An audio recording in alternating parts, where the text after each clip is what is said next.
Okay, hi everyone. So what we're going to do is we're going to change the strings on your guitar. Now this is something that's fairly easy to do and you should be able to do it. I'm going to walk you through the way I do it. There's sometimes when you're tightening strings up, people do it different ways, but I'm going to show you the way I do it. A couple of things you're going to need, right? First of all, this is a really handy tool. Now what's going on with this is you've got a string puller over here, you've got a string winder here, and you've got this that is going to snip the strings.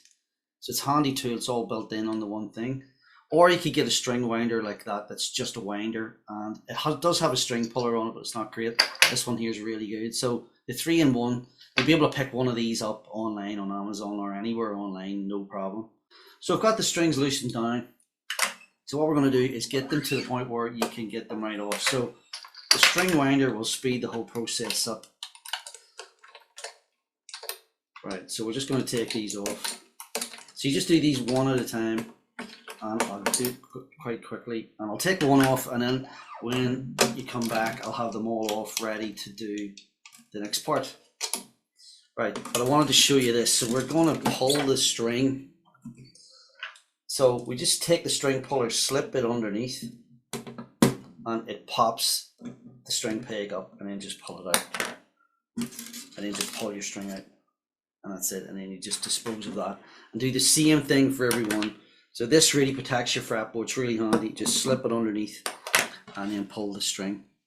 So join me in a second when I've got all of these off, and we're going to look at what you can put on the fretboard to clean the fretboard up before you restring again. So back in 2 seconds.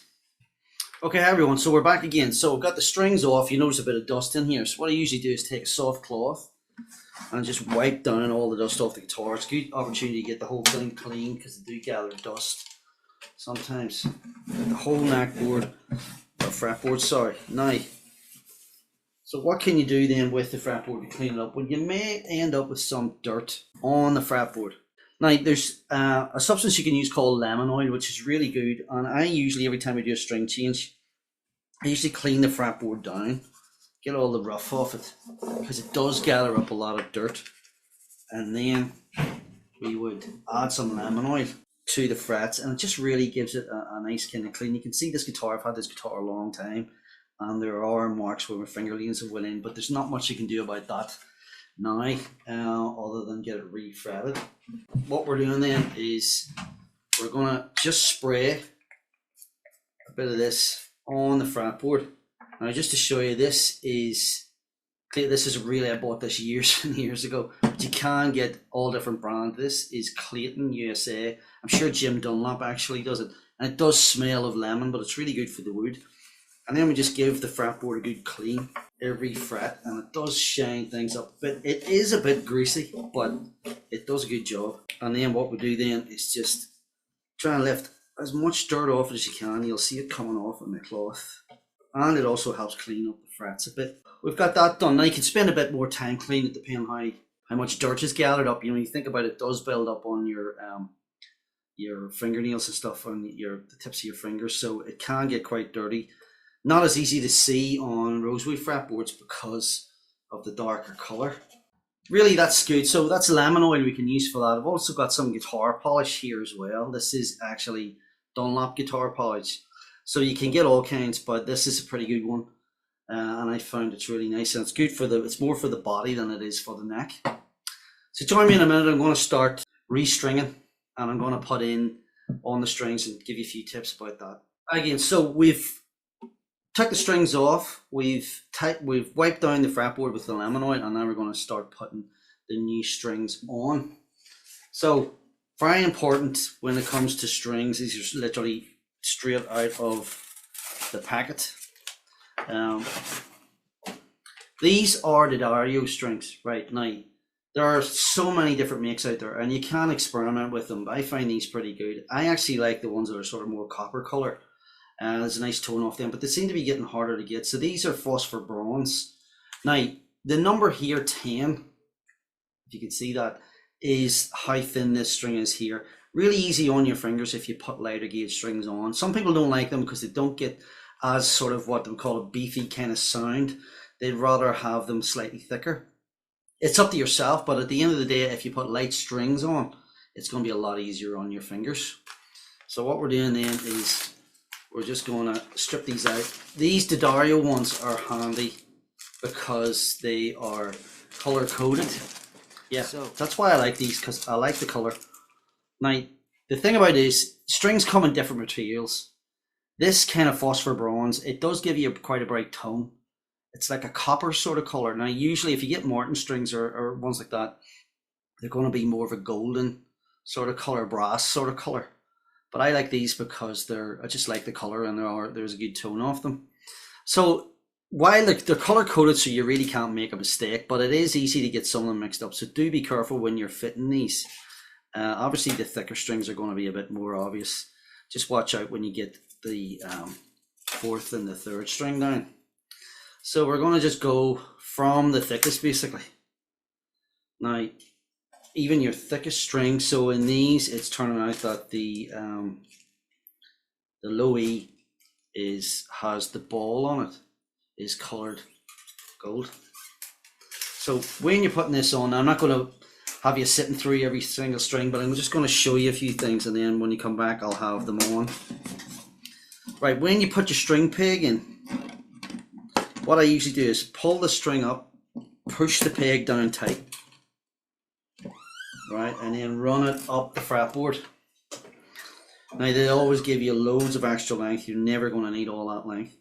Take it up, run it around the inside of the string of the peg. Now for the thicker strings, I bring it around once and I put it back through the hole. Some people just put it straight through the hole. You can do that, but I find it stays in tune better doing it this way. And we pull it tight, and then we just tighten up slightly. And don't worry if you hear this pinging or making strange noises, it's just stretching and getting into place. Also, don't worry about that sound either, because that will stop once we tighten up. The pin might pop. If the pin pops, just press it down. I usually, once I get all the 6 strings on, get something flat and quite stiff and just press down on them all, and then I'll show you what happens when you tune up, because when you tune up and then snip the string, it goes way out of tune again. So I'll show you about that. So join me in a minute and we'll do a bit of that. Okay, hi everyone again. So you can see then I've got the strings on, and just to recap on what I did was I brought the string around the inside, wind it round once, and then put it through the hole. Now obviously when your strings are thinner, you can wind it round another couple of times, but I wouldn't do it more than twice on any of them. Now what we don't want to do is tune up really when it's like this, because what's going to happen is it's going to get it all perfectly tuned. You obviously don't want these hanging around. So what I would do now is just snip these fairly close and then tune up. So I have them on, but they're sort of semi-tight. You can see they're quite loose. So it's going to take a wee bit of time to get these tightened up. So we're going to snip them now on this 3-in-1 tool. What we've got is this part here that's for snipping the strings. Now what I usually do is when you're snipping them, make sure everything else is out of the road. Bring the string, I usually leave about 5 mil, 10 mil absolute maximum at the end, and just snip it and then fold that back so it doesn't catch in your case or something. And we just do the same thing with every string. Just be careful that the other ones aren't in the way and you cut those by accident. Happened once and I ended up having to get another string. That's real pain when it's a brand new set of strings and you're looking for another one from somewhere. So really handy tool, this really quick. As I said, just leave a slight bit at the end, and then we're going to go through it, and then we'll get tuned up. Okay, and then one more. I'm just going to leave a tiny bit. Right, so that's it. That's a lot tidier looking, isn't it? So then what we would do is just use your tuner to tune up. You can use a great app for this, if it's still available when you're watching this, which it should be, is Guitar Tuner. And this is just a clip-on tuner. If you're not sure about using these, what I'm basically doing here is hitting the strings. So we're looking for E, A, D, G, B, and E. So there's C and D, we're just going to tighten it on up, and when it goes green,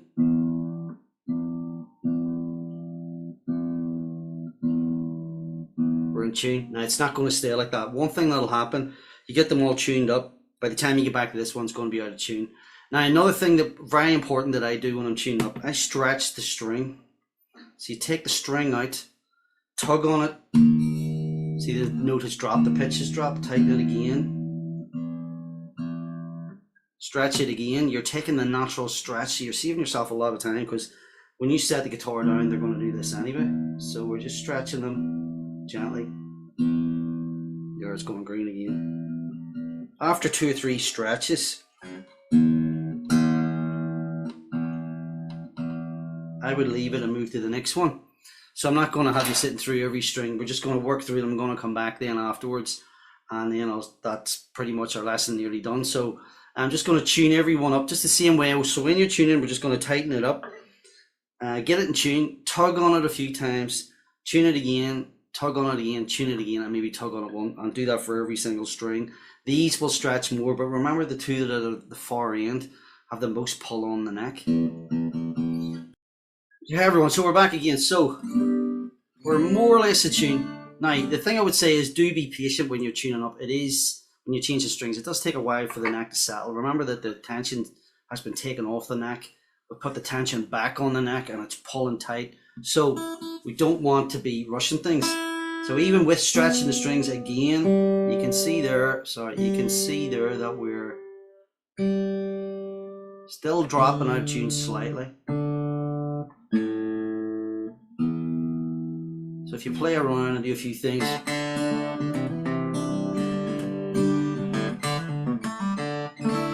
yeah, nice clean, I like that nice crisp tone. Okay, so that's how to change the strings. So what did we do? Just running over the steps again. First thing is to get your strings off, get yourself a string winder. This is a 3-in-1 string winder, peg puller, and string cutter. Really handy to not be running around looking at other tools. Loosen down every string, pull the pegs out one by one, get some lemon oil and clean the fretboard with a little cloth. As I said, the lemon oil I used, and I'm not under getting any anything for mentioning it, is Clayton USA. This could be a really old one, I've had this years, but it's still some in it, and it does the job.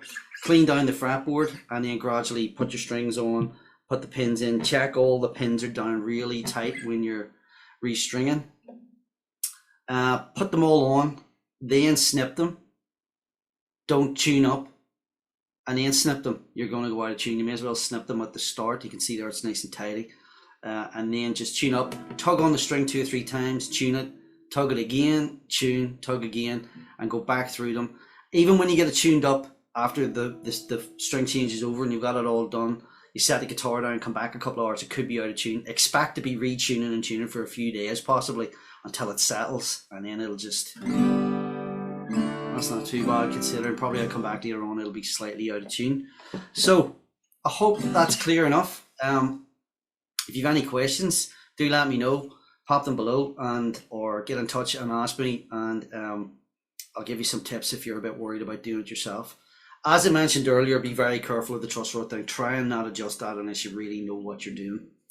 It can be a bit dodgy and you can over tighten. What will happen is the strings will go tight to the fretboard and then you'll not be able to play it. You'll have to get it undone.